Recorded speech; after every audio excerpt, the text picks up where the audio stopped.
सगळ्यांसाठी ही पॉझिटिव्हिटी असेल की कशा पद्धतीने काम केल्यानंतर काय होत. आधी रेग्युलर बेसवर चालले होते. हम्म. ऑनलाईन क्लासेस चालले होते. बऱ्यापैकी एक 7-8 असायचे. हम्म. आणि नंतर ऑनलाईन मध्ये आता 56 पर्यंत लीड्स आले ते. हम्म. आणि त्याच्यातून 8-9 लीड्स कन्फर्म आहेत. आणि ओके. बाकीच्या चालू आहेत, पण त्यांना पण मी अजून दुसरे क्लास प्रेफर करते, की हा नाही तर ती बॅच अटेंड करा, मॉर्निंग नाही तर इव्हिनिंग. म्हणजे त्यांच्याशी पर्सनली व्हॉट्सअपवर कॉन्टॅक्ट चालू आहे, पण लीड्स प्रॉपर मिळाल्या. ओके आणि त्याच्यामध्ये तुम्ही योगा टीचर आहात बरोबर. हो. आणि फेक तुमची लीड्स अजिबात नाही. ओके, ऍडव्हर्टाइजमेंट मध्ये किती तुम्ही इन्व्हेस्ट केलीत आतापर्यंत.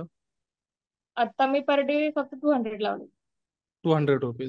7 days. ओके आणि 8 तुमचे जे काही कन्फर्म आहेत त्याचं पर कस्टमर काय आहे त्याची पर रेव्हेन्यू. कस्टमर त्याची 30 days साठी आपण 599 केले ते, आणि 50 days साठी मी आता काल तुम्ही जे सांगितले की डुप्लिकेट ऍड तुम्ही परत त्यात ऍड करू शकता. डुप्लिकेट ऍड मध्ये मी परत 50 days साठी 199 साठी वेगळे बॅच ठेवली.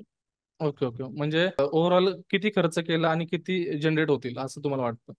ओव्हरऑल 5 दिवसांसाठी, 5 दिवस झाले, 5 दिवस चालतील बऱ्यापैकी अगदी ओके. 1,000 पर्यंत. आणि 599 म्हटल्यावर मग येतील, हा, 3-3, 3.5 पर्यंत जातील. आणि जर ती 199 ची जर अजून 3 दिवस आहेत ऍड संपायला, ती जर जास्त ग्रोथ झाली, म्हणजे पूर्ण जेवढे ज्यांनी कॅन्सल सुद्धा केली लीड्स, तर त्यांना पण मी परत रिमाइंडर म्हणून ती परत ऍड टाकणार आहे.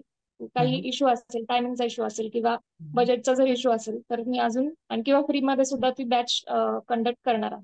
ओके, म्हणजे त्यातनं तुमचे जे काही सबस्क्रिप्शन होतील ती वेगळी गोष्ट आहे. पण जेवढ्या लीड्स आल्यात तेवढ्या प्रॉपर आलेल्या आहेत, म्हणजे फेक लीड्स वगैरे एक पण आलेले नाही म्हणजे त्याच्यामध्ये. तुम्ही जे मी जी सेटिंग केली होती वुमेन साठी ती प्रॉपर आलेली. ओके, म्हणजे तुम्ही असं म्हणू शकता की ₹1000 तुम्ही टाकलेले आहेत. हो. त्यातनं तुम्हाला 3-3.5 हजार एक विदिन 5 डेज मध्ये आलेले आहेत असं म्हणू शकता हो, तुम्ही. बरोबर. ओके, म्हणजे हे 3x आहे. आणि तुम्ही सॅटिस्फाईड आहात या सर्व गोष्टींसाठी. हो, बरोबर आहे.